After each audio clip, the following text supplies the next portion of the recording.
Okay. All right, let's call to order this meeting of the Tennessee Advisory Council on Workers' Compensation on Thursday, March 1, 2018 at approximately 1:40 p.m. in the Cordell Hull Building, House Hearing Room 2. Welcome to the meeting. I'm David Lillard, Tennessee State Treasurer and Chair of the Advisory Council on Workers' Compensation. I'm going to ask Mr. Larry Scroggs, Administrator of the Council, to call the roll of the voting and non-voting members of the Council. Thank you, Mr. Chairman. Carrie Dove. Here. Bruce Fox. Here. John Garrett. Brian Hunt. Here. Bob Pitts. Here. Paul Schaefer. Here. Joy Baker. Here. Jason Denton. Here. Sandra Fletchall. Dr. Keith Graves. Here. John Harris. Lynn Lawyer. Sam Merle. And he's trying to connect with us. Greg Ramos. Here. Pam Smith. I think she's on the phone. Okay. Okay. Right, and Mr. Chairman is here. All right. You have a physical quorum, sir. All right. I want to call also Representative Jimmy Eldridge, one of the ex officio members. Okay. He's here. And I believe Mr. Shinnick is here as well. Here. And Troy Haley. Here. And Christy Allen. We have everybody here. All right, we have a quorum then, both voting and the non-voting members also.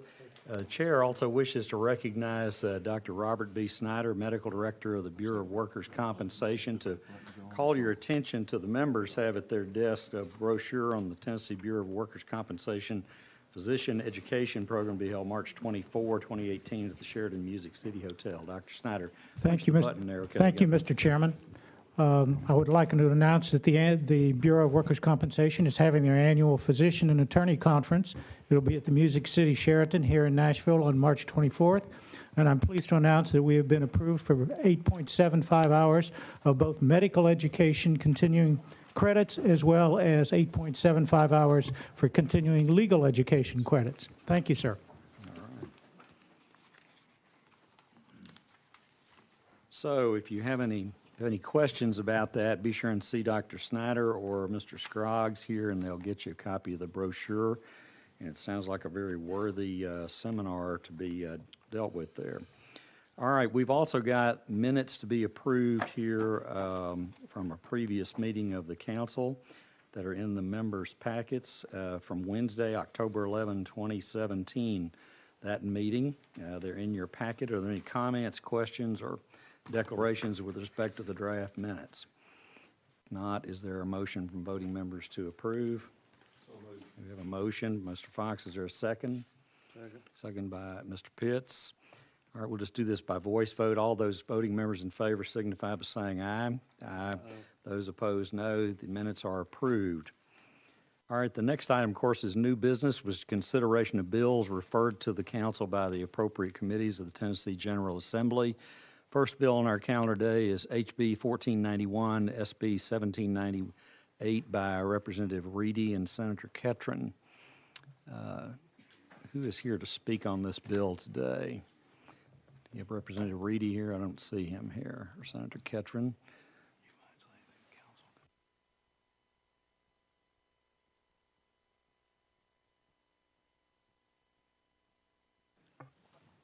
Okay, this is a bill that was considered by the council last year, but no recommendation was made by the council at that particular time.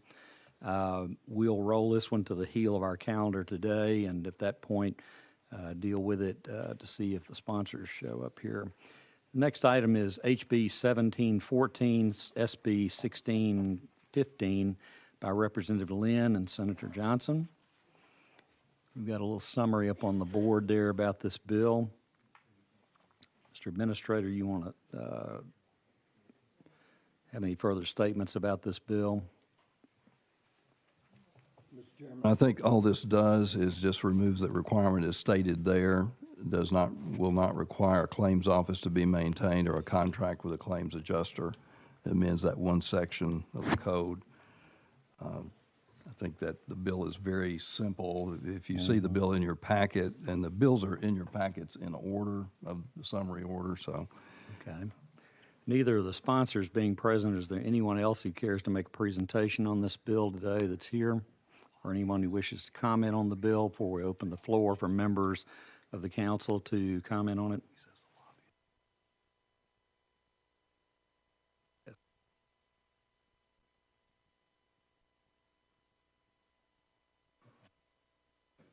Thank you, Mr. Chairman.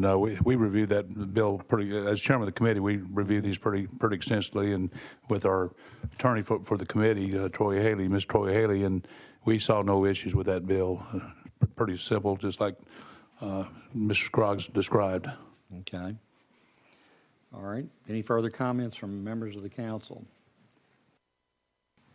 Mr. Pitts is recognized. No. Now you are. There you go. I was just going to comment that I'm under the understanding that all parties to this issue are in agreement that this proposal needs to go forward. So I'd move it for passage. All right, we have a motion for recommendation for passage. Is there a second to that motion? Second. We have a second, all right, Mr. Hunt. Any further discussion on the motion to recommend it for passage? All right, seeing no further discussion from members of the council, Mr. Administrator, would you call the roll on the motion for a positive recommendation? Thank you, Mr. Chairman. Mr. Dove? Aye. Mr. Fox? Aye. Mr. Hunt? Aye. Mr. Pitts? Aye. Mr. Schaefer? 5-0. Okay, having received a vote of 5-0 on the council recommends that item HB 1714 for passage and send it back to the committees involved.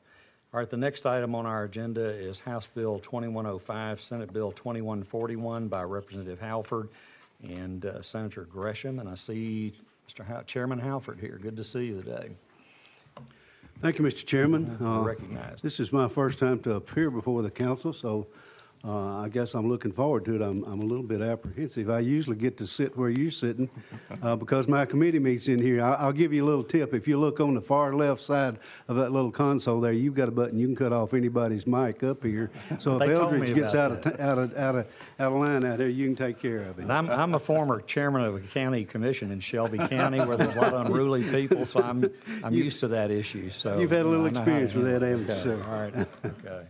Mr. Chairman, with your permission, I would propose that House Bill 2105 would currently, I would say that agricultural employers don't have the, are not required to purchase workman's compensation insurance for their employees, and this bill would simply allow them to do that. They were exempted back in the 1950s. The House Bill 2105 does not change that exemption any. It actually gives these farmers and agricultural employees the opportunity to participate. I will say that it also authorizes them to cancel this insurance if they so choose. So with that said, Mr. Chairman, I guess I would renew my motion. Okay. All right, thank you for that presentation, Chairman. See, do we have comments from any member, any person that's present that has a comment on this bill from the audience or presentation from them before we move to comments by council members? All right, seeing none, floor is open for comments by council members on the bill.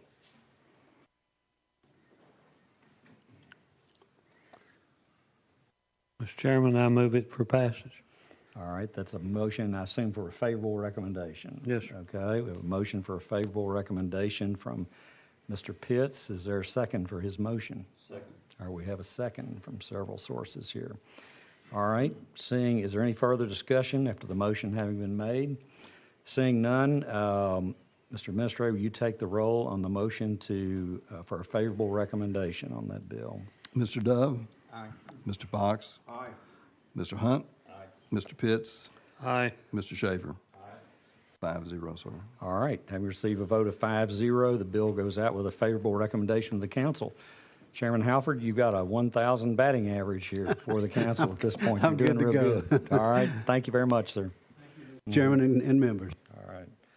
Okay, next item is House Bill 2304, Senate Bill 2475 by Representative Beck and Senator Roberts. Is there one of those sponsors here today? I don't see either one of those May I sponsors speak to present. that bill?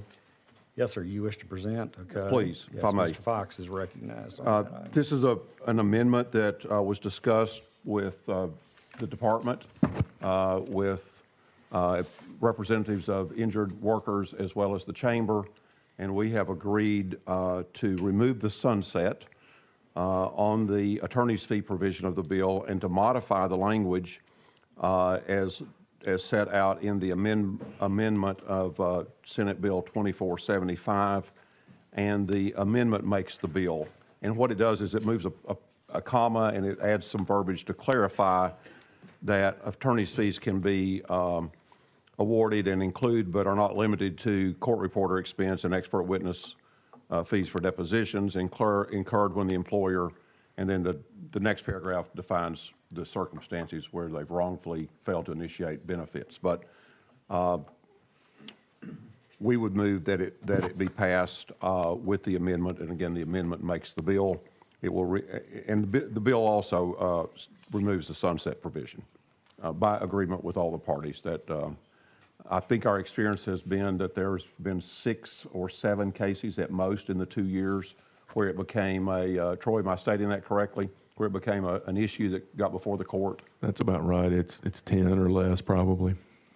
So it was not an avalanche. It was feared when we passed this 2 years ago. It's been a very modest number of cases where attorney's fees have been sought and awarded by the court, and all the parties. We've worked with Bradley and Bob and with the department to resolve the sunset issue. Okay, thank you for that statement, Mr. Fox.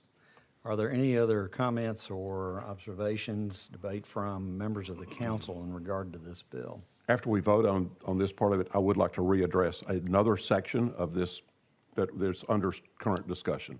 Okay. Another section of this legislation? Or? Correct. Okay. The next paragraph.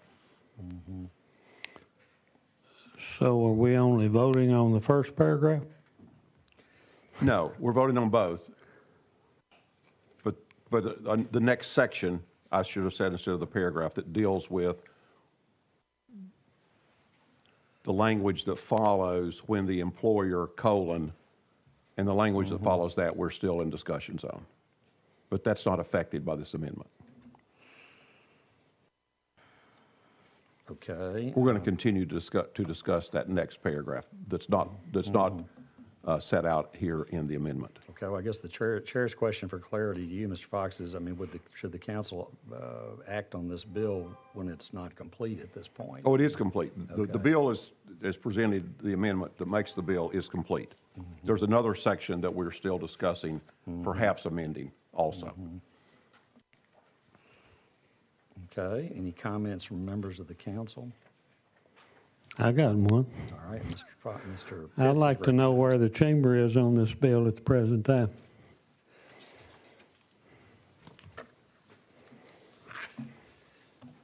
Yes, sir, come right up here, yeah.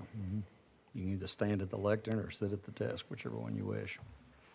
State your name and position for the record, please.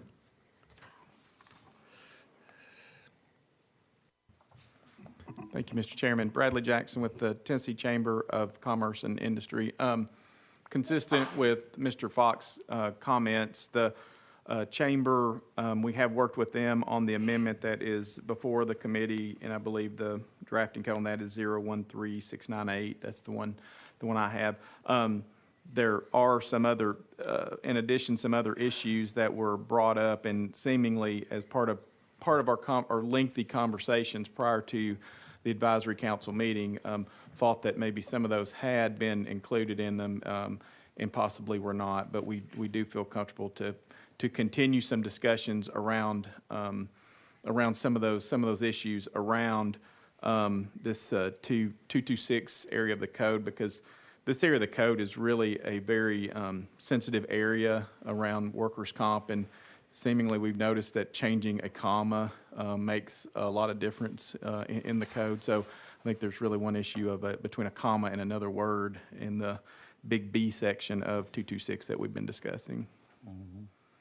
Questions of Mr. Jackson from members of the council? I got to ask another question. Are you all prepared for this advisory council to take a position on this bill today? Or is it to be held pending your all's negotiations? We're at the will of the committee. We would not mind waiting while we continue to work it out, or if the advisory council want us to continue to work it out and come back or something, we could do that. We'd be comfortable with that. Chairman Eldridge. Ms. Jackson, have you talked to the sponsor of the bill about that particular issue? Be represented back.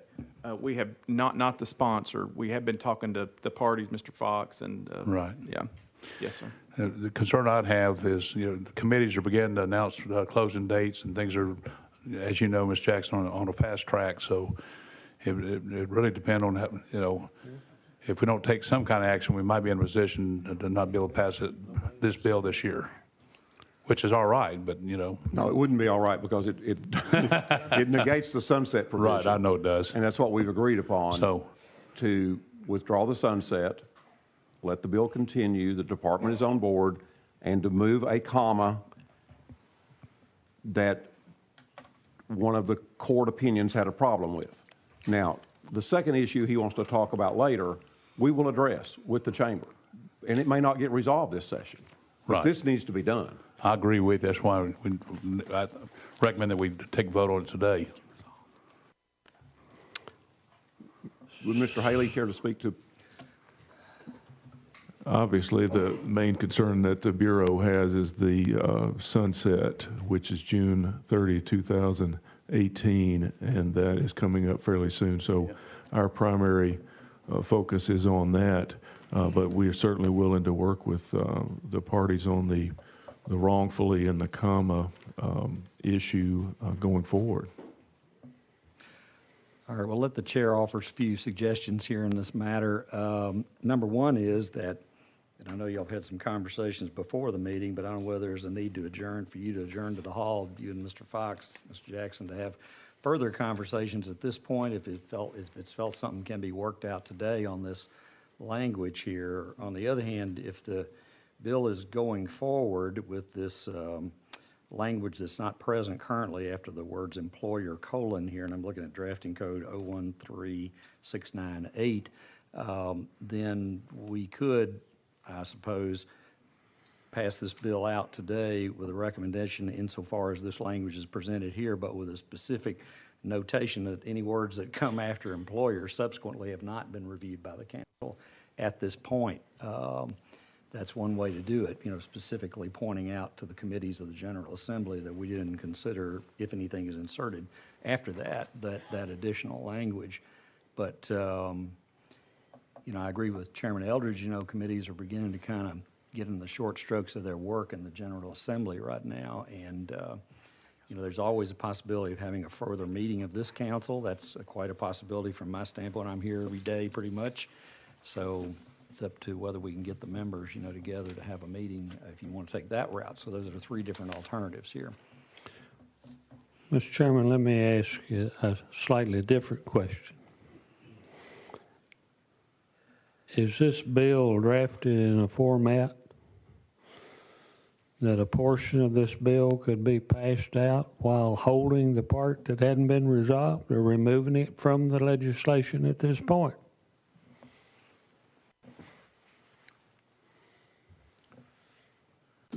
May I speak to that? The part that has not been resolved is not at issue in this bill. It's an afterthought. While we were working on this bill, correcting a comma language that the workers' comp court pointed out was problematic to them, and in removing the sunset, we moved into a discussion of yet another section, and those discussions have gone back and forth, and we've not reached an agreement, but we are continuing to discuss them. But this bill needs to be passed now, or this will sunset. And the correction needs to be made, as pointed out by the court and by the department, so that it's clear what the intent of the statute is. We had a comma in the wrong place. That's all we're correcting. The Bruce? sunset and the comma. Bruce, I'm going to ask you the same question I've been asking about 3 times here. If this bill passes in its present form, is there anything in this bill that does any harm to the discussion that's going on the side? None. Or is it freestanding on its own? Freestanding on its own. Do you agree with that? I believe Section 2 is freestanding on its own because we do want to see the sunset removed from the statute, and we do not want to hold that part captive while we work on these others. I do believe the Section 1 of the bill and then the big B in the statute are part of a kind of larger conversation to ensure consistency in this area of the statute. And we've got a window to kind of get it right. So I would say the Section 2 we have no issue with, and that is the sunset issue.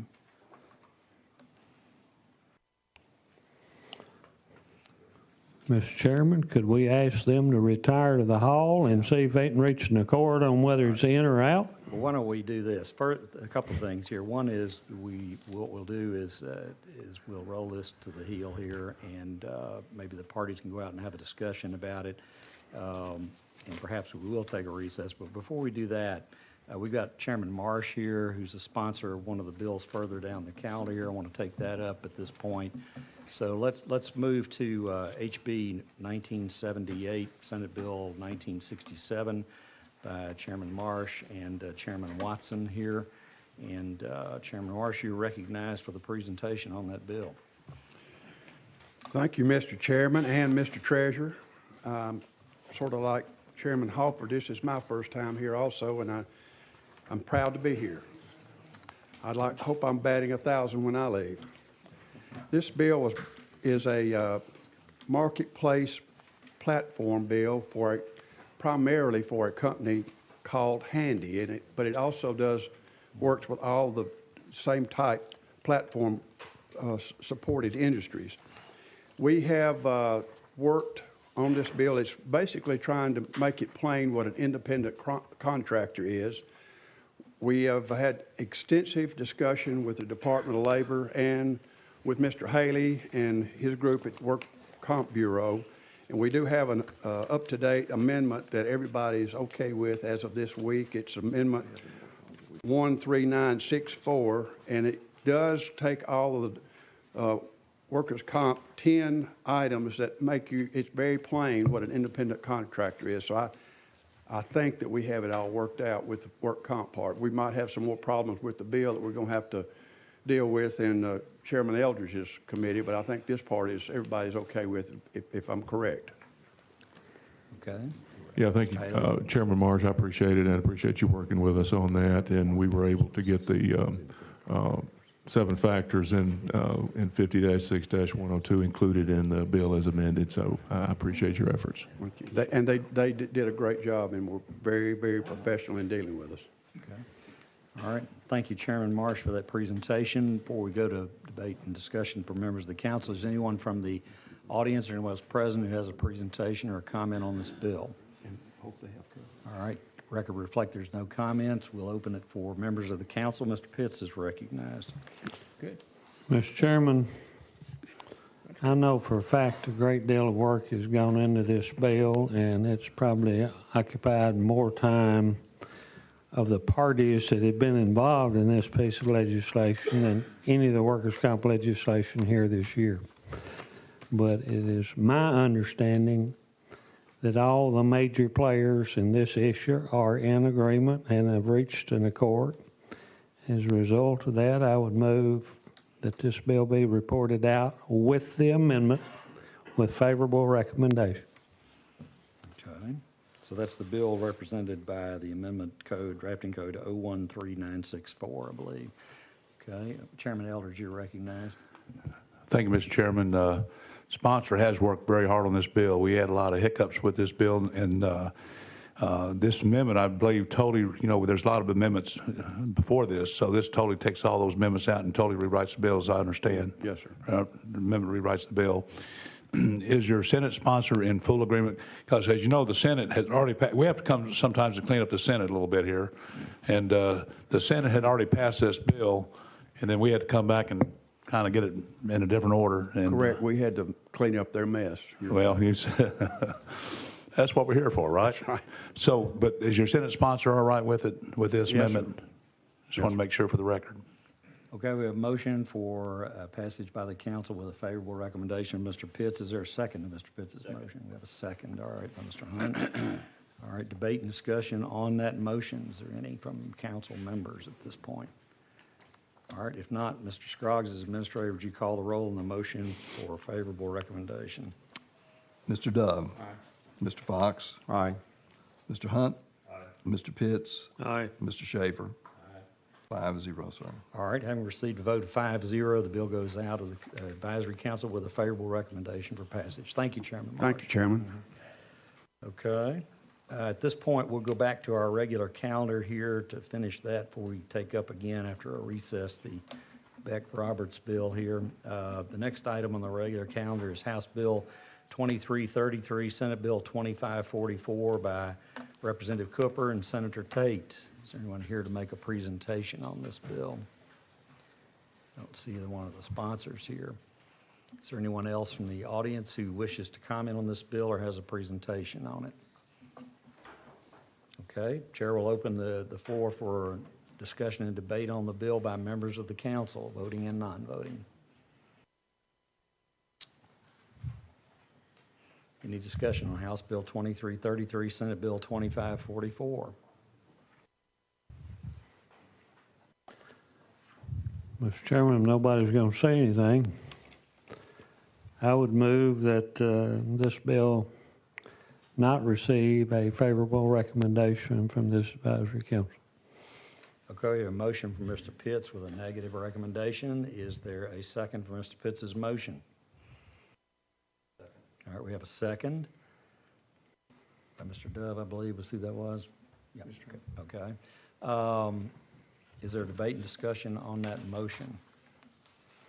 All right, seeing none, Mr. Administrator, call the roll on the motion for a negative recommendation. Mr. Dove? Aye. Mr. Fox? No. Mr. Hunt? Aye. Mr. Pitts? Aye. Mr. Schaefer? No. 3-2, sir. All right, the bill goes out with a negative recommendation, having received a affirmative vote of 3-2 in favor of that negative recommendation. It's House Bill 2333, Senate Bill 2544. All right, next item on the agenda is House Bill 2411, Senate Bill 2543 by Representative Thompson, Senator Tate. Let's see, I don't see either one of the sponsors here today. Is there anyone else here who wishes to make a presentation on this bill? Anyone in the audience who has a comment on this bill or wishes to address it? All right, let the record reflect there was none. All right, the floor is open for members of the council in regard to debate or discussion on House Bill 2411. Can I make a comment? Yes, sir. Mr. Fox is recognized. To vote against this bill would mean that we are enforcing retaliatory actions by employers because a worker has chosen to seek a remedy under the Workers' Compensation Act. And we're going to condone that conduct. But it's okay for an employer to retaliate if you file your workers' comp claim. That's just wrong, wrong, wrong.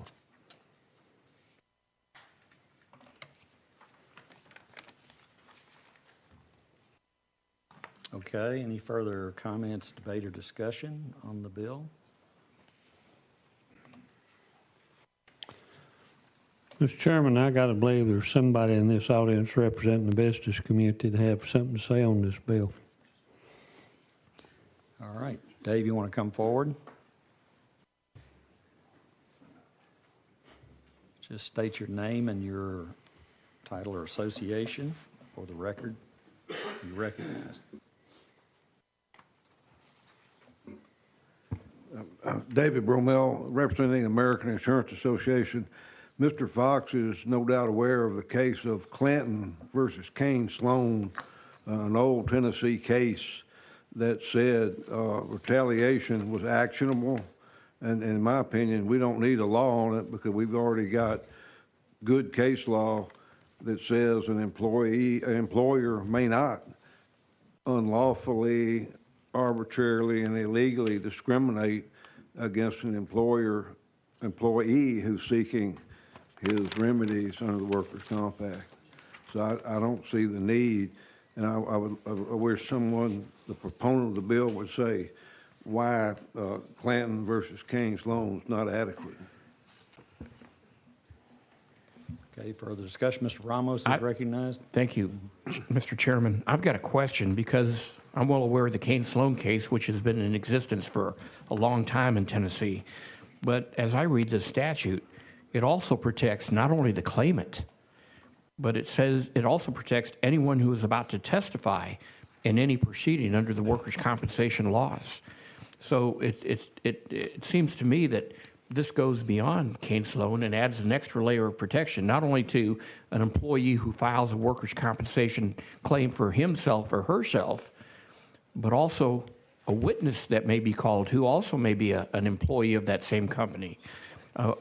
This prohibits, as I read it, retaliatory discharge action against that testifying witness. Am I reading this correctly, or am I?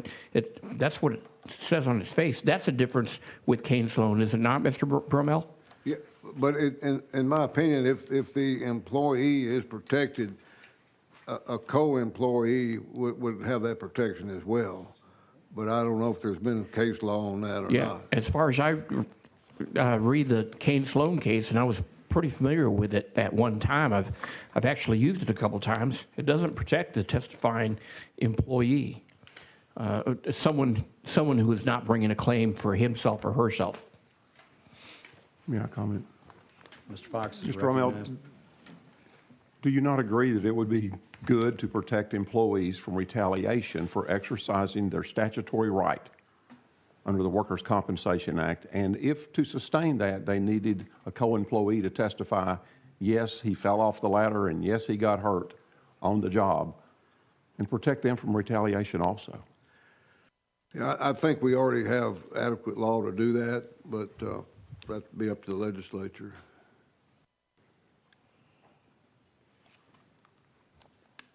Okay, any further comments, debate, questions in regard to this bill?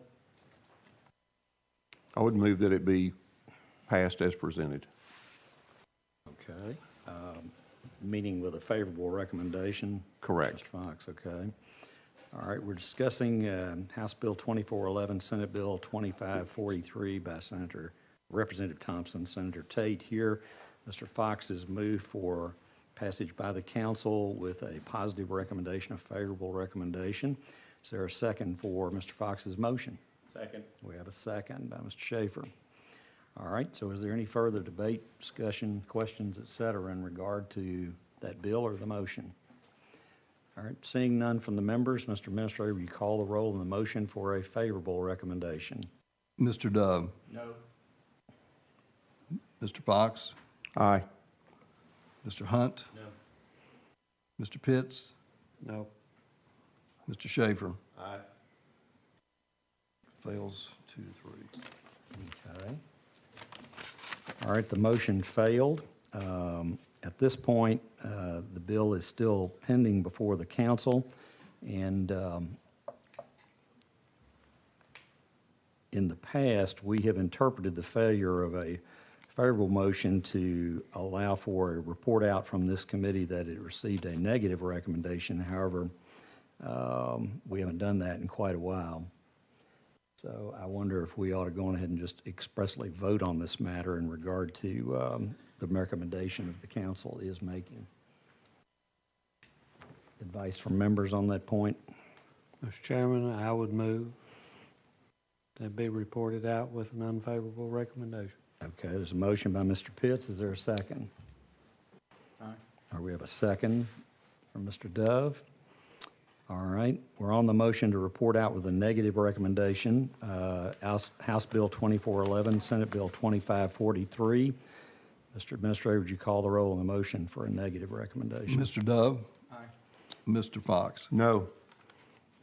Mr. Hunt? Aye. Mr. Pitts? Aye.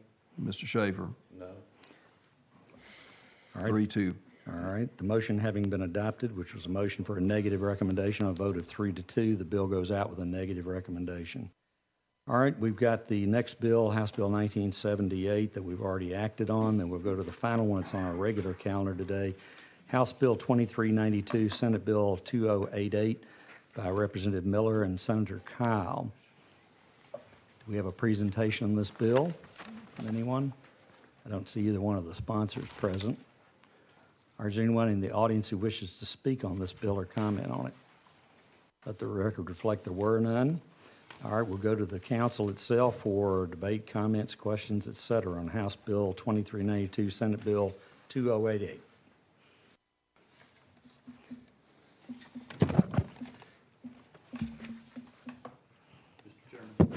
Yes, sir. As a point of information, we would love to know how this would apply to Code 50-6, 50-7, and is that something that someone could clarify for us on the workers' comp side? Mr. Haley, do you wish to clarify? There's already a provision in 50-6-128 for the administrator of the Bureau of Workers' Compensation to issue a penalty of up to $500, I believe, for an employer forcing the payment of a workers' compensation matter onto private health insurance. This bill, it seems to duplicate that same language in a separate section of the code, but it will give the Commissioner of Labor that authority. And there, pre-7114, before the Reform Act went into effect, the language of 50-6-128, instead of the administrator of the Bureau of Workers' Compensation, it had Commissioner of Labor. So I don't know what the intent is here. There is a provision in the Work Comp Act in Chapter 6 for the administrator of the Bureau of Workers' Comp to issue that penalty. This bill, at least in part, would allow the Commissioner of Labor to have that same authority. Okay. Further questions or debate, discussion? Mr. Pitts? Can I ask Troy a couple of questions? Yes, sir. You're saying this is duplicate jurisdiction or replacement jurisdiction? It wouldn't be replacement. It would be additional authority for the commissioner to have penalty authority in a separate section or a separate chapter of the code, not in the Work Comp Act. And I don't know the intent of the sponsors here. I wish we had somebody here that could explain that for us, but just in looking at the language of the bill, Administrator Hudgens and I and Attorney Mark Finks from the Bureau looked at this carefully, and we noticed that there was already a provision in the Work Comp Act for this particular type of penalty that is mentioned in the text of the bill. But it's not replacement. It would be additional authority for the Commissioner of Labor to have that same penalty authority.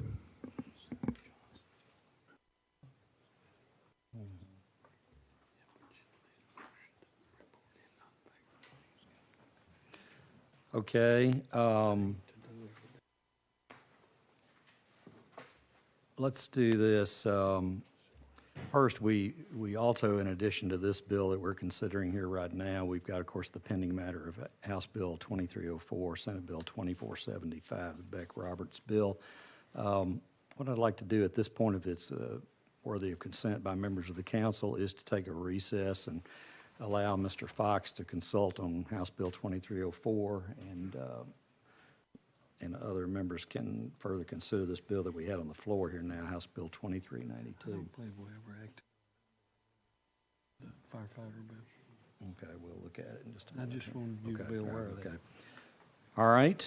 So with that, is there any objection to that course of strategy, having a recess to recall subject to the call of the chair, hopefully within 15 to 20 minutes here? So without objection, council stands in recess subject to the call of the chair.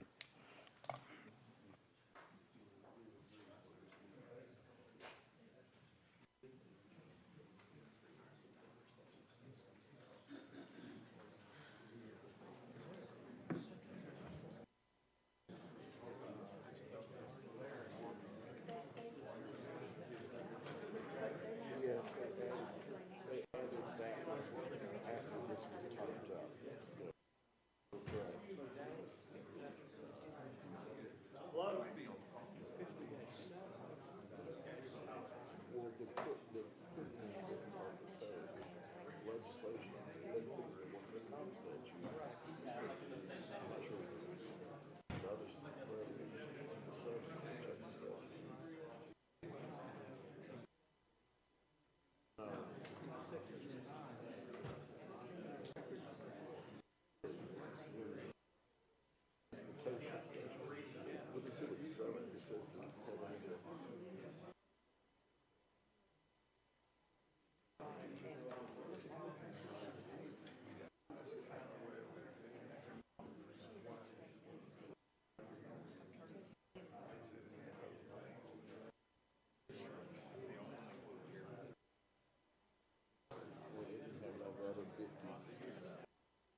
it's probably the book the legislative book that Troy has is probably in there. That put together, but it's how that's in there. Troy has the book. It's one of the book for everyone.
So maybe you're coming down here if you're not going.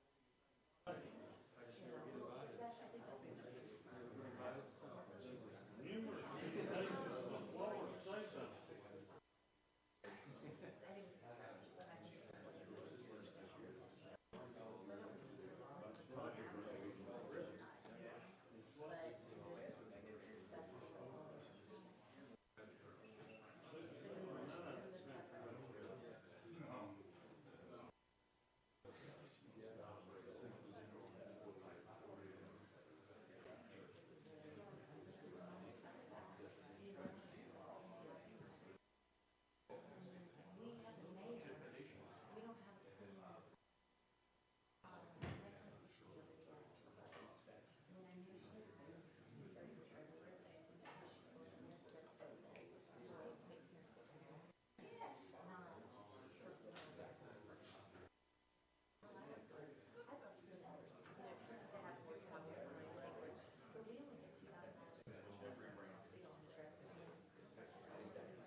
How are you? I'm doing fine. How are you? I'm doing great. Doing great. Good.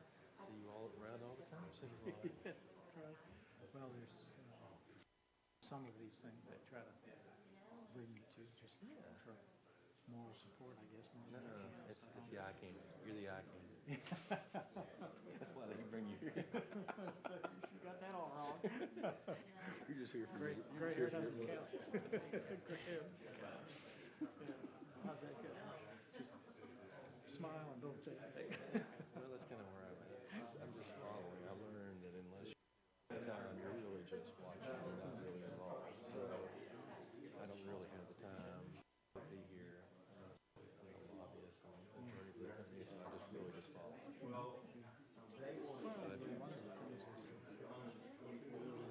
Just as a we got a complaint from both Enablecom and that they never had a chance to get IT to put up the medical fee schedule. The rules? Well, Larry sent me an email about that a couple of days ago. I hadn't had a chance to look at it. So I don't know what the issue really is. You're saying they didn't know about it? Yeah. Those are the ones that we looked at. I mean, the ones where we basically try to go revenue neutral. This has been going on. We had to go to some public hearing. Where was it? We discussed them 4 or 5 times, yeah. These are coming up, it looks like, but I think they got. Y'all probably the medical advisory committee too. You discussed them, didn't you? I think that they got it confused with these new building rules. Oh, okay. I think that's where the confusion is. Well, y'all do have a lot of rules. Yeah, I know. E-billing just went through and got 2 more sets of rules coming up. Rulemaking hearings? No. No box. Oh, the rules. Which ones? Not the ones, not the big ones, like the adjuster rules? Those are still people general. Yeah, no, I think those are the ones Troy would know. Troy?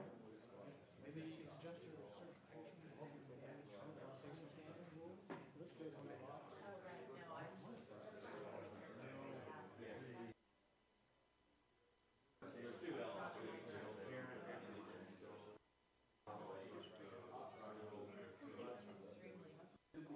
In-state out.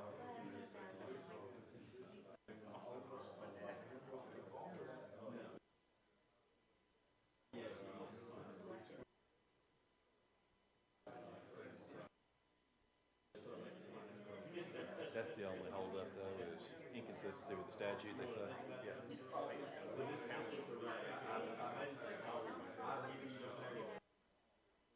Yeah, they can't allow it to go, yeah.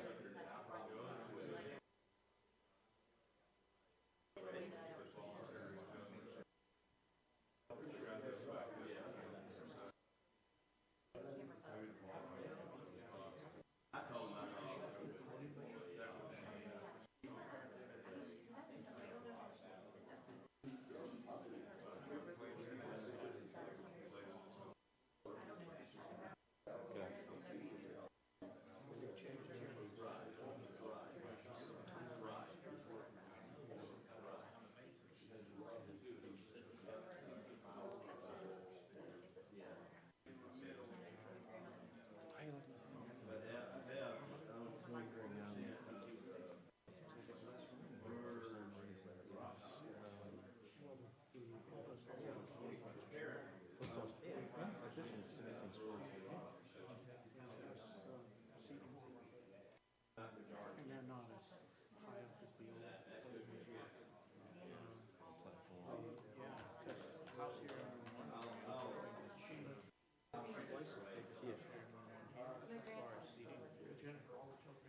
Certainly is nice. Smells good. You doing all right? Yeah. How about you? Good. You know, I learned something today that I didn't know. And that is that your father worked at Commerce Insurance. He did. And I knew it. Yeah.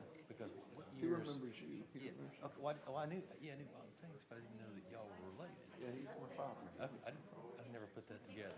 Oh, okay. I thought you had. As long as we worked together. No. Yeah, maybe you did tell me 20 years ago. He worked in the late 90s for Commerce Insurance in the late 90s. I started in 98. Well, he was there. I think that's. He was there for just a short time. About 6 months or a year, maybe. Yeah. Before he retired. Yeah. But yeah, he was in Commerce Insurance. 98, I think he was. 98. Yeah, I think he retired either late 98 or early 99, something like that. So, it's a small world. I thought you knew that already. No. Okay. I just want to put it together. Yeah. Well, there's not that many things around there. Well, I guess, right. I would. Not Nashville, at least. Yeah. So. Anyway. All right. Well, thanks for. Hey, you saw the letter, right? Yeah. You have a chance to review it or go over it, or any initial thoughts? Did you send a letter today? No, the one I sent Monday. Yeah, I did. I have seen that. Troy and I were going to talk about it. He got you the documents that you needed. Yes. So okay, good deal. Yeah. Good deal. All right. All right, Mark. Thanks. Thanks.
No one's involved.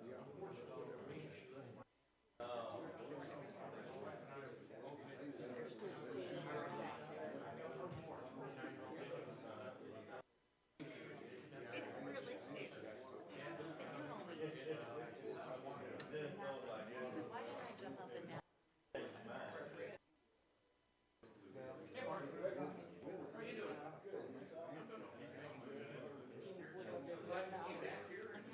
I'm gonna sign every head. Pull all your clients from the website.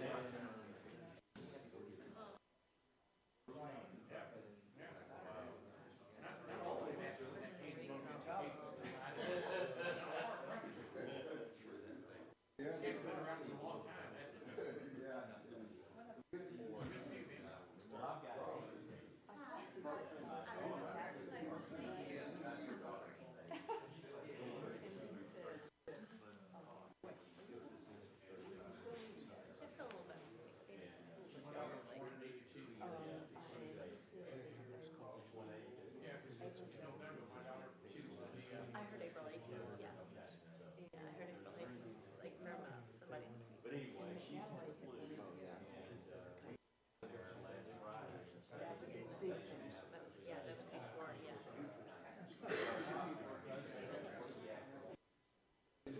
Yeah, the 13th is a Friday, and 18th is a Wednesday.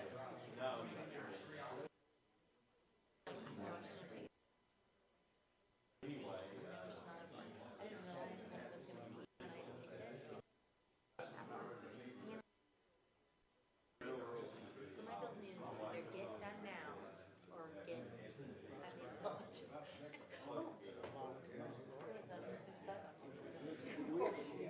It's right there. It's when I sleep about it. Jenny, I just saved your life. You thought I just slept you off. I just did that. She's been wanting to do that for 3 weeks. From the last time we met. You're probably gonna tell my mother that she planted this up on a chair. I'm not listening a lot. I can see she lies, she might be a tough drug. It's self-preservation for me since once a year.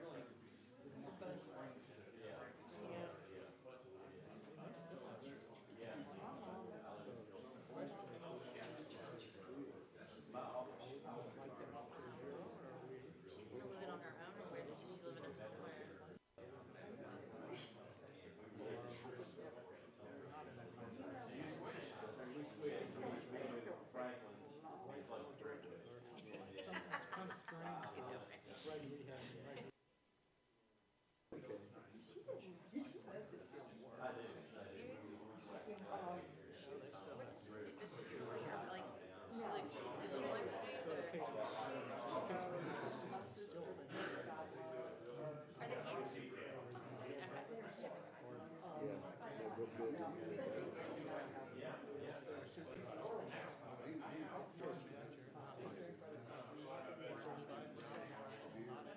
Right. An HR person. He said he figured out the matter. Nice, well played. Did you figure? Well, I've been the oldest for a while now, evidently. See, that's what we used to say, zone difference or man-to-man. And you divide and conquer. That's what I, that's what you do. So here's, Yeah, nice, yes. this case, Like that's, yeah. summarize it. Get married.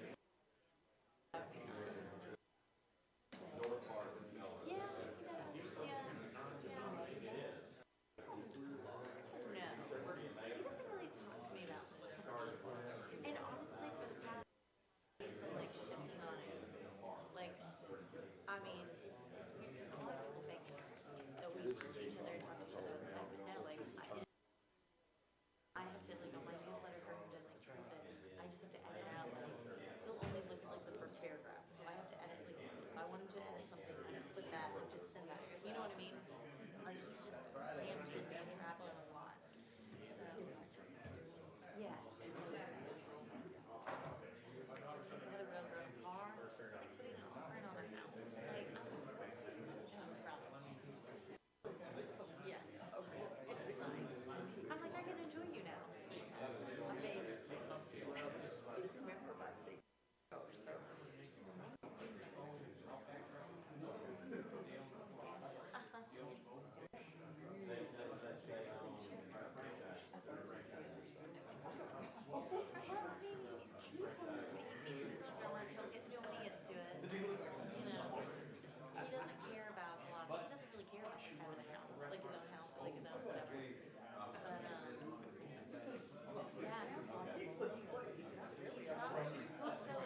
Dr. Snyder, Greg Ronald, good to see you again. Good to see you. Good to see you. Good to see you.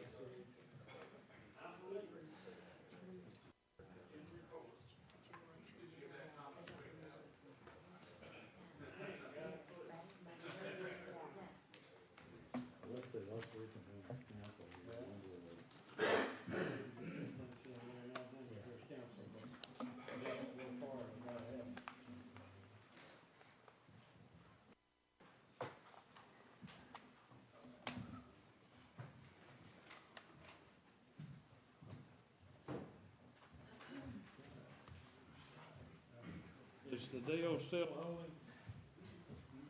Mr. Chairman, I think. All right, we're going to reconvene the Tennessee Council of Workers' Comp Advisory Council here, and Chair notes there's a quorum of members present, continues to be a quorum. And we got three matters that are still pending before the council. One is House Bill 1491 by Reedy and Ketron, which we'll refer to as the firefighters bill. The second one is HB 2304 by Representative Beck, Senator Roberts, which we were discussing before the break. And then the last one that was being discussed before the break was House Bill 2392 by Representative Miller, Senator Kyle. So, Mr. Pitts, you have comments on House Bill 2304, Senate Bill 2475 by Representative Beck, Senator Roberts, right?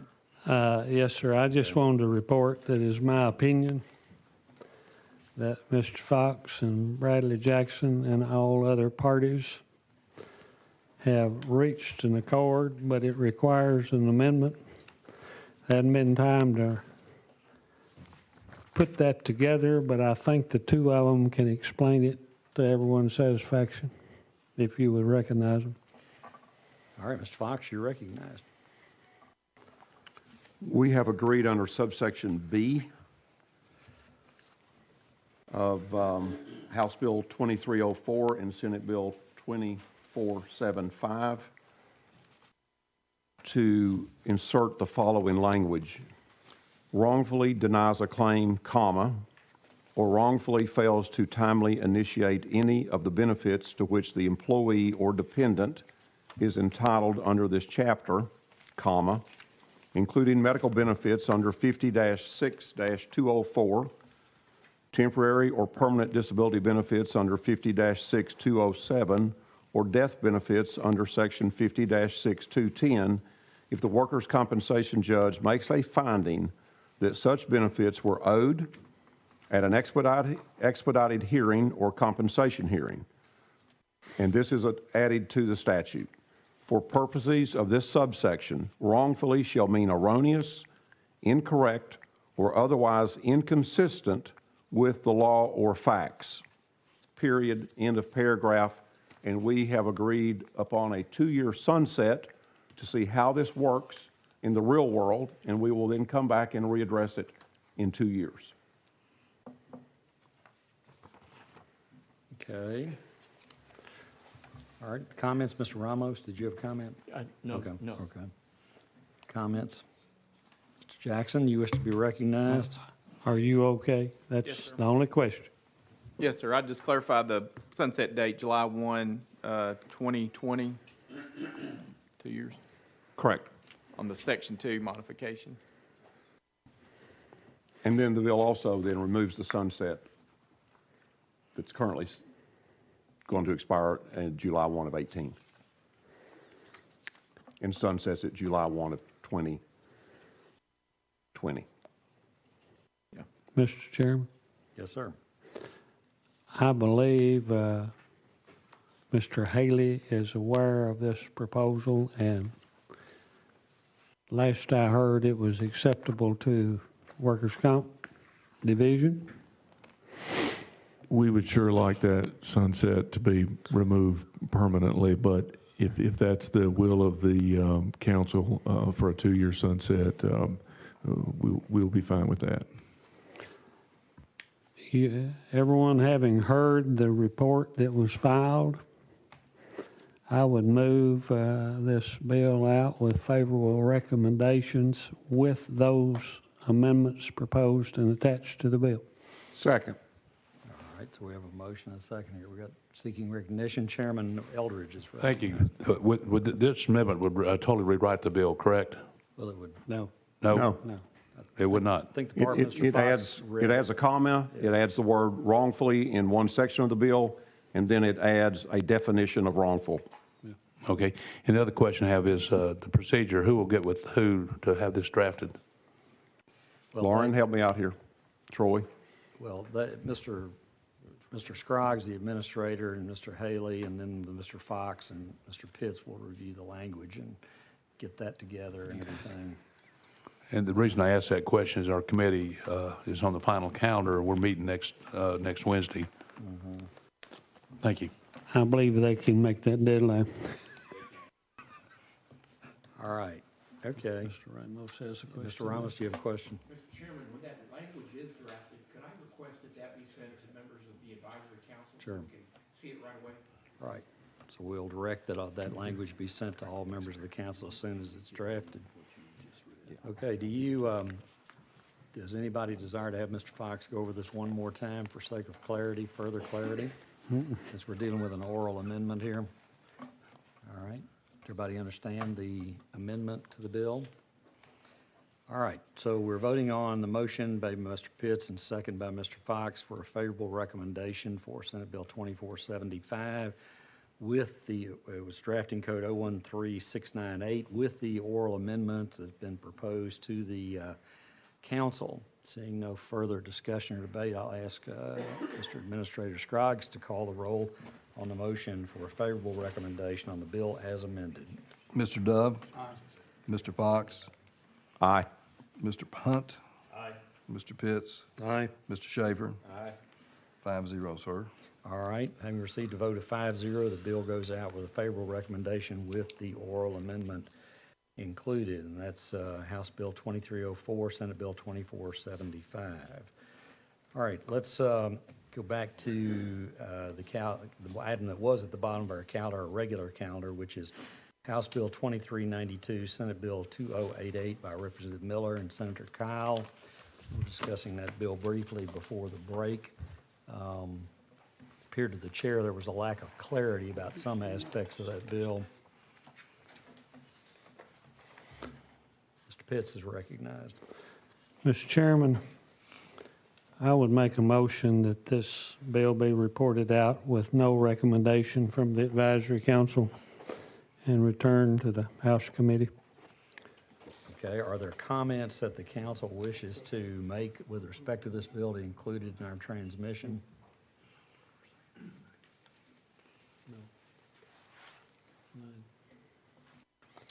Are there any comments about the bill to be and the issues presented by it to be made in our transmission to the committees?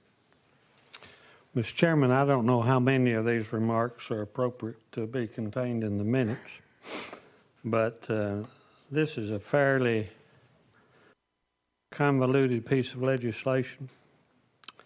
It's pretty extensive. It's fairly overwhelming. There's some question, does it exactly reach the Workers' Comp Advisory Council, although it has been directed here. And I am in hopes, and this is just a personal hope, that when this gets back to the committee, they might decide to do some further study themselves. Okay, any further comments to be included in the transmission of the council to the committees in regard to this bill? All right, so we have a motion, and do we have a second to the motion that's been made to transmit the bill with no recommendation, but with comments that Mr. Pitts has made? Is there a second for that motion? Chair's calling for a second. Is there a second on the motion by Mr. Pitts? Okay, do we have a second? I don't know whether we do or not. Do we have a second? They can do it. I'll second. All right, we have a second from Mr. Dove on the motion. All right, any further discussion? All right, seeing none, Mr. Administrator, you call the roll on House Bill 2392. This is for the motion to transmit it with no recommendation, but with the comments made by Mr. Pitts as part of the record. Mr. Dove? Aye. Mr. Fox? Aye. Mr. Hunt? Aye. Mr. Pitts? Aye. And Mr. Shaver? Aye. 5-0. All right, having received a vote of 5-0 for the motion, the bill is transmitted with the no recommendation and with the comments stated for the record by Mr. Pitts. All right, our last matter today is the one that we rolled to the end of the calendar at the initial part of our meeting, which is House Bill 1491, Senate Bill 1798 by Representative Reedy and Senator Ketron pertaining to certain matters pertaining to firemen or firefighters. And I understand Ms. Kathleen Murphy, who's with the Firefighters Association, wishes to make a presentation on the bill. You're recognized, madam. Thank you, Chairman. I'm Kathleen Murphy with the Tennessee Professional Firefighters Association, and our sponsor, Senator Ketron and Representative Reedy, could not be here today, so I appreciate you letting me have a few minutes to kind of discuss this. If you'll let me acknowledge and thank Representative Eldridge for co-sponsoring this legislation in the House, along with many of his colleagues. This cancer legislation is a little different than what came before you last year. Last year's cancer bill covered all cancers. A number of years ago, the legislature passed a permissive cancer disability presumption for the city of Nashville, which the Metro Council did enact. So currently, the Metro government does cover all cancers when it comes to a disability presumption for firefighters. Though the way that works out, though, is that oftentimes they're still denied. So this is not something that is could be referred to as a golden parachute or a silver bullet when it comes to cancer and the firefighting services. This legislation this year is narrowed down to 10 cancers. Those cancers are colon cancer, lung cancer, melanoma skin cancer, non-melanoma skin cancer, mesothelioma. If I go too fast, I'll get them all mixed up. Multiple myeloma, non-Hodgkin's lymphoma, prostate cancer, rectal cancer, and stomach cancer. This legislation also puts into effect that the firefighter has to be found cancer-free before they could use this disability presumption. That's very similar to the HIV and hepatitis C disability presumptions that have been passed by the legislature over the past 8 years. And so we would like to just ask for your support and favorable recommendation on this. A lot of people, when they think firefighters and cancer, they think of lung cancer or maybe like a skin cancer. But what we found is that typically these cancers are coming in through the skin absorption. I don't know if you can see from here, but this simulates where the toxic chemicals in the smoke comes into contact with firefighters and is absorbed through the skin mostly. And so most studies are showing, and actually we picked these 10 cancers because we have 2 to 5 credible studies showing that firefighters contract these cancers not just at a higher rate than the general population, because firefighters are typically healthier than the general population, but at a lower age. And so we ask for your favorable recommendation, and I'm happy to answer any questions. Okay, any questions of Ms. Murphy in regard to the legislation? Yes, ma'am. I'm a representative of local government on this, and I'm a non-voting member. Do we have any estimates of the financial impact this legislation would have? Well, so we have not gotten a fiscal note for this year's legislation. We were able to provide last year some numbers from the Nashville. Nashville has been great at giving us, and I know Fiscal Review has reached out to them. And Nashville keeps a spreadsheet of the specific cancers. And so I think Fiscal Review will be able to kind of pull out, the cancers that are not covered on this and have something like that. I can tell you personally, kind of separate, if I can switch hats, I'm a member of the Metro Council here in Nashville. I represent District 24. You probably could ask my other fellow council members, and they don't probably know about this disability presumption because we've gone through 2 budget cycles and it doesn't come up in discussion. If you go to the Civil Service Commission, it will, you'll see a challenge here or there where a firefighter has been denied, but it hasn't come up in our fiscal budget concerns. When we passed HIV and hepatitis C disability presumptions, those fiscal notes came down to not significant. So again, this is your risk management pool, or your insurance would cover this. It's shifting that burden of proof where the firefighter doesn't have the ability to always prove which exposure, which toxic, if they went to a chemical fire, or whether it was a house fire with a lot of furniture that had chemicals in it, whether it was that, which fire was it? And so that just kind of shifts the burden of proof. We've seen where if for example, prostate is in this, and I've had questions from sponsors about that. If a male firefighter comes in and says, I have prostate cancer, I'd like to use this disability presumption, and they see that every male in his family has had prostate cancer, it's something that's going to be denied, and that firefighter would have to show it was not a genetic, it was caused by some kind of other agent or element. And so, so we feel that this fiscal note hopefully will come back to represent very similar to what I experienced at Nashville, is something that is not significant in the budget, and really it's just kind of shifting what pool do you pay it out of? Are you paying it out of your health insurance? Because while the firefighter is still working, they're going to be using their health benefits. But when they run out of sick days and they run out of leave days and they run out of the days that their buddies on their shift give them to help protect that family member and things like that, that's where it shifts that burden. Of course, it is a greater burden under workers' comp than it would be under the health insurance program.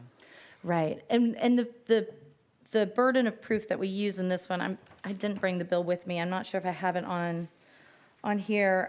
What we have is a presumption of disability which can be defeated by evidence to the contrary.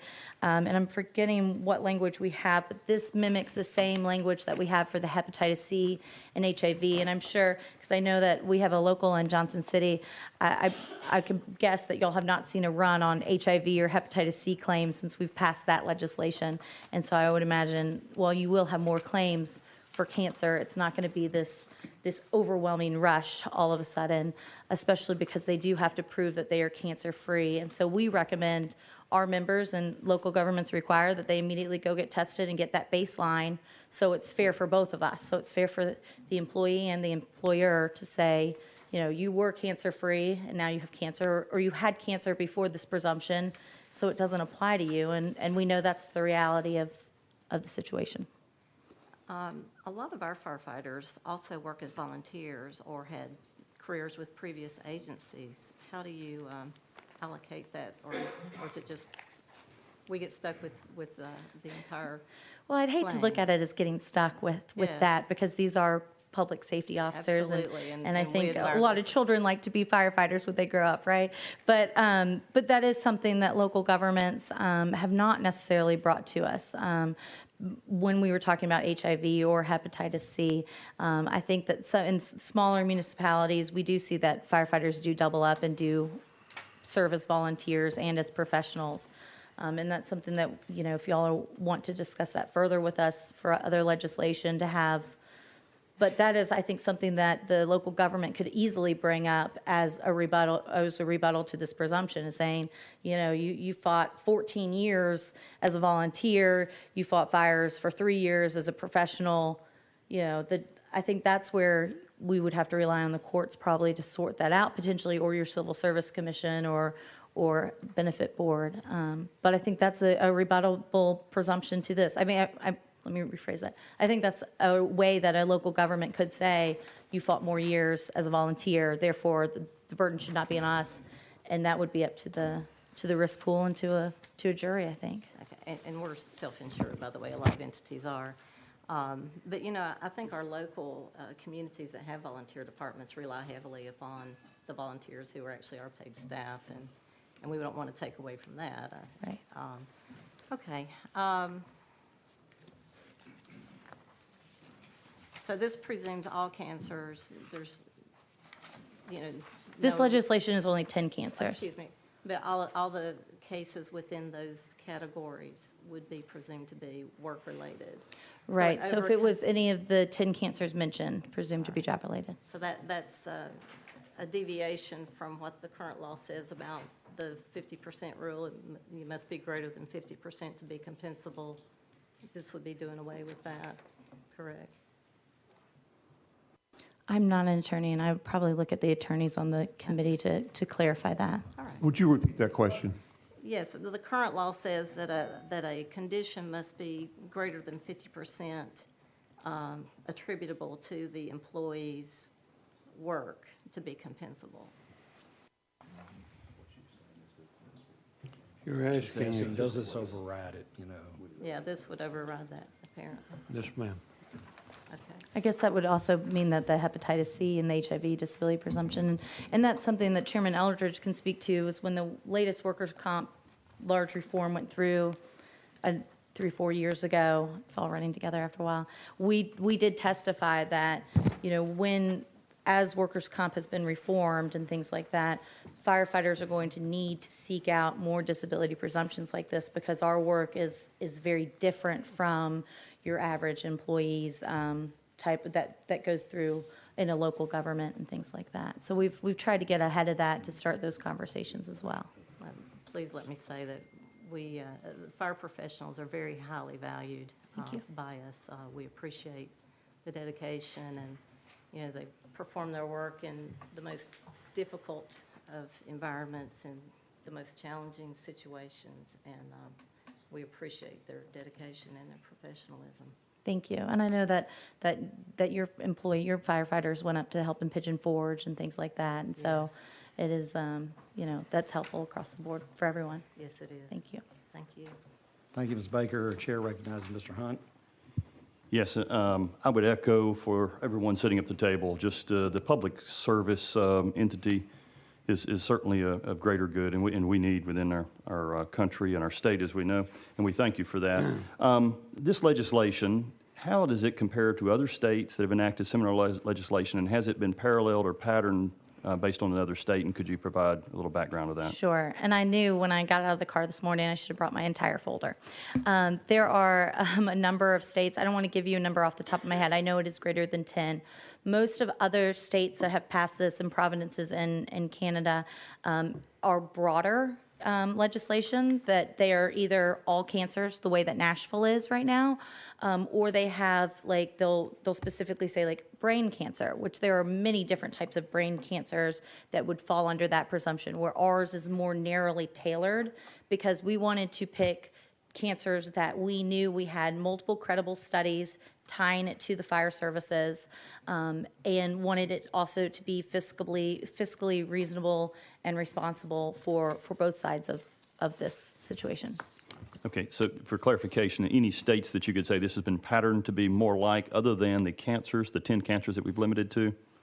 I can get you that information. I can't tell you off the top of my head. I can pull it up on our website if you want to give me a minute, and I can pull the other states that have cancers. That's okay. And just a follow-up on the fiscal note, could you share a little bit of the numbers that came out of the study a year ago, I would assume? The fiscal note last year was pretty high because it was assuming that all the cities were self-insured and paying for this out of pocket rather than out of their insurance pool or out of their insurance premiums. But we would like to compare it to where Nashville has. We don't have it where it is broken down, this bill, into the 10. Fiscal Review, Nashville has let me know that they have Fiscal Review has reached out to Nashville to narrow that down. But we point to that with hepatitis C and HIV, those were not significant notes to local government. And there have been some studies that are being followed up on where once we pass these presumptions, the employers are then more proactive about screening the firefighter and screening more often. So like at the yearly physical and things like that, requiring it. And so cancers are often caught at an earlier stage, and then they can be treated through that health insurance more effectively rather than someone having to go out on disability or go out on a disability pension or a workers' comp situation. Okay, well, which is often not reflected in our fiscal notes. For clarification then, if last year's study yielded, and I can't recall the numbers, but somewhere in the 7-figure range, as far as falling to a local responsibility, is that based on all cancers? Was that based on? That was based, yes, sir. That was based on all cancers, and we tried to put an amendment on it last year in state sub, so we could get that new fiscal note for this year. We got rolled until 2018 because that's how committees work sometimes, and so that's why we refiled this year and why we're in front of you again.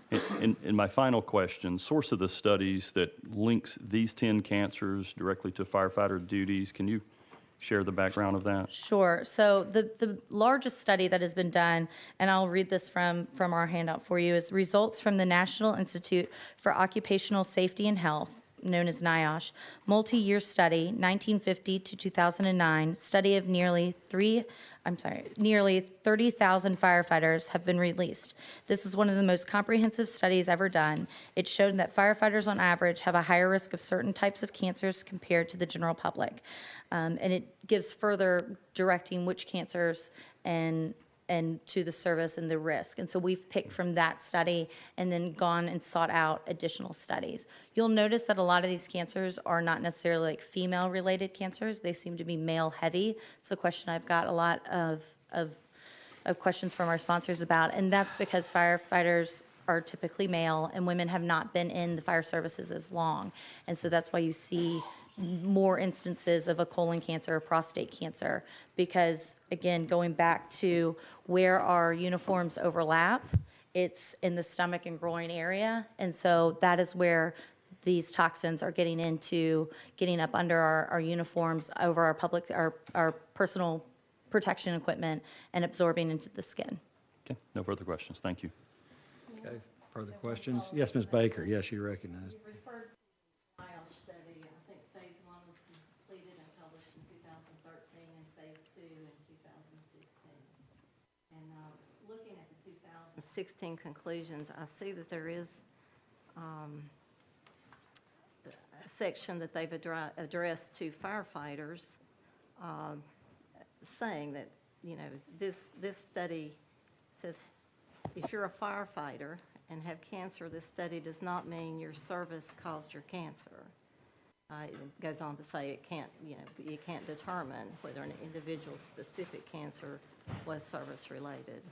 Right, and that's something that we've talked about in Chairman Eldridge's committee as well when we talk about toxic flame retardant chemicals and things. Is we all know, just like many genetic diseases, is that it could be caused by a gene, could be caused by your environment. And it is very hard to say which element tipped you over to develop that type of cancer. Was it your genes, or was it that you fought 50 chemical fires in the last year or 2 years or over your term of service?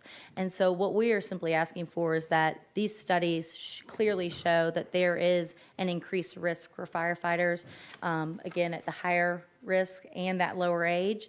And so for us, it is clear that we are getting cancer at a higher rate because of our job. Yes, there is that genetic element. Can you ever say one is mutually exclusive from the other?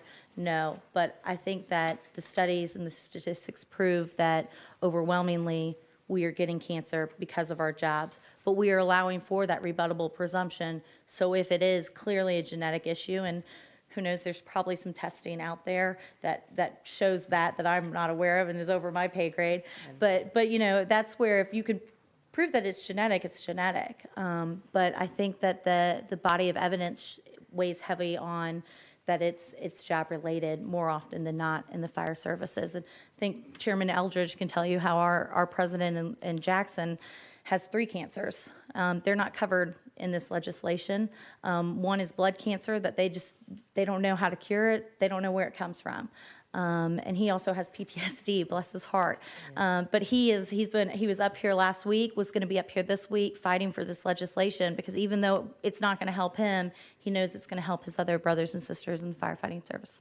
And I wish him the very best. Thank you. Thank you.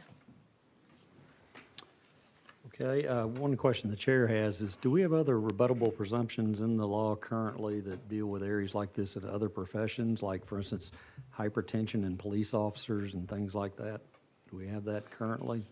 Troy Haley, can you help us with that? Do you know offhand? Right off the top of my head, I don't remember. I don't know of any. And this is more of a policy decision, I think, for the council. It's just a different standard than the primarily standard that came into the law in 2014. The language that is in the bill about the remedial nature, that would be pre-reform type language as well. So it's just, again, it's just a different standard, and that would be up to the council and the members of the General Assembly to make that sort of policy decision. Well, the only observation I'd have is just that you end up having a rebuttable presumption for firefighters, which for many reasons been discussed here may well be deserved, but there are other groups like hypertension in police officers, you know, who have issues like that, and other groups of servants in the law enforcement / public safety area that would probably follow on with this if this ends up being the law, but I'll just make that observation. And Chairman, if I can, there is a heart, lung, and hypertension disability presumption that is for police, that is a statewide, and then it is slightly different coverage for firefighters. We'd have to pull it up in the code to read it to you a little bit more specifically, but it is, they actually, police have more of that coverage for heart, lung, and hypertension. Where this is, again, we're being exposed to these chemicals through the fire service rather than separate, then there is a difference between the job description here. Okay, any comments, further discussion on this bill? I would just mention along the same Baker? lines that we have, I'm sorry. Go ahead. We have other classes of employees, for example, fleet management and sanitation workers, who are exposed to some of those same hazardous chemicals or substances, such as asbestos and benzenes and such. And that's defined if they are, we have that, I don't know if y'all have the actual legislation in front of you, the verbiage, is that in your, Yes. do y'all give that to them? Yes, I'm we got sorry a if copy I, of the bill. I don't know. Mhm. But it does clarify the length of service. So if you're a firefighter for a year, or you are at the scene of a firefighter and you're employed for a year, this doesn't apply to you. You have to set that basis of how long you've been there, how many fires you actually were to, and that type of thing. And so the intent of that, it says, is when you, after you've terminated your firefighting service, is that correct? So that there's a length of time, I think the maximum was 120 months. That's separate because, you do have to prove that you were a firefighter that went to fires and were exposed to smoke and carcinogens and things like that. So that's one part of establishing this disability presumption. And then there is a second part that you're talking about after someone retires or moves on to a different profession, that coverage, because certain cancers have certain latency and don't develop until later. But again, that's where we encourage our firefighters to get tested early and often. Okay, further discussion. Mr. Haley, do you have The, something? I think she's right about the police situation, and that and some of the firefighters as well might be beyond the scope of the workers' compensation law, because those may be state, city, county employees, which are generally excluded unless they opt in. So, and I don't know what effect, I guess that would vary from county to county and city to city, but. It's my understanding police have the HHL presumption statewide, where fire is lesser, is only in, I think, self-insured cities. When a city opts into something other than workers' comp, so like Nashville or Johnson City, then we get the heart, lung, and hypertension. Where statewide, police have it either, no matter what. Okay, any further questions of Ms. Murphy? All right, thank you, Ms. Murphy, for your presentation. All right, any other discussion among council members on this bill? We're on House Bill 1491, Senate Bill 1798 by Representative Reedy and Senator Ketron. Chair is open to a motion with respect to the bill. Mr. Pitts. Mr. Chairman, I got a few words I want to say about this bill. I know that shocks everyone. I would very respectfully say that Ms. Murphy is very competent. She represents those that she represents well. The group that she represents provides a very valuable service to this state and community. But I've always had a problem with presumptions. Probably about the only presumption I support is a presumption of innocence until proven guilty. But a presumption that cancer is the cause of a firefighter's cancer concerns me, as it would in about any profession. Nobody has mentioned it, but I sort of read the bill. And this is not sneaky, and it's not unusual, but I think you ought to be aware of it. There is a presumption that it's caused by the occupation, but it's only rebuttable by a preponderance of the evidence that it was not caused by the firefighter's duties. So you're sort of running two principles. You're presuming that it's caused by, but you can only defeat it by a preponderance of the evidence. And then the other third thing that I thought was sort of interesting is the firefighters certainly have no problem with an employer requiring them to submit to pre-employment or annual medical exams. But it does put in a requirement that if they submit to them, that the employer must pay for them. And I don't know that that really bothers me, but before we get into presumptions, I'm sort of wondering if it'd be better off trying to pay for some exams to see whether people have got it rather than protecting them after they have it. For those reasons, I will vote against this proposal for recommendation. Okay, further comments or discussion on the bill at this point in time? All right, seeing none, is there a motion with respect to the bill?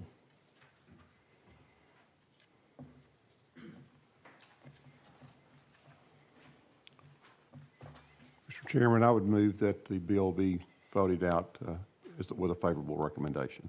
All right, we have a motion for a favorable recommendation by Mr. Fox. Is there a second to the motion? Second. Or we have a second by Mr. Schaefer. Discussion on that motion. All right, seeing none, Mr. Administrator, will you call the roll on the motion by Mr. Fox for a favorable recommendation on House Bill 1491? Mr. Schaefer. Aye. Mr. Pitts. No. Mr. Hunt. No. Mr. Fox. Aye. Mr. Dove. No. Fails 2-3. Okay, that motion has failed. So the chair will open the floor for a further motion with respect to it pursuant to the procedure we used in a previous matter today.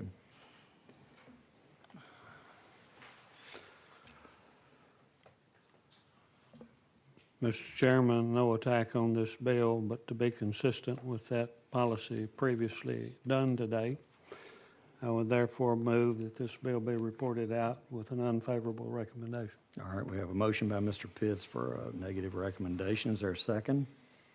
Second. Second by Mr. Dove. Any discussion? Seeing none, Mr. Administrator, call the roll on the motion for a negative recommendation. Mr. Dove. Aye. Mr. Fox. No. Mr. Hunt. Aye. Mr. Pitts. Aye. And Mr. Schaefer. No. All right. 3-2 prevails. All right, on a 3-2 vote, that motion prevails and the bill is reported out with a negative recommendation.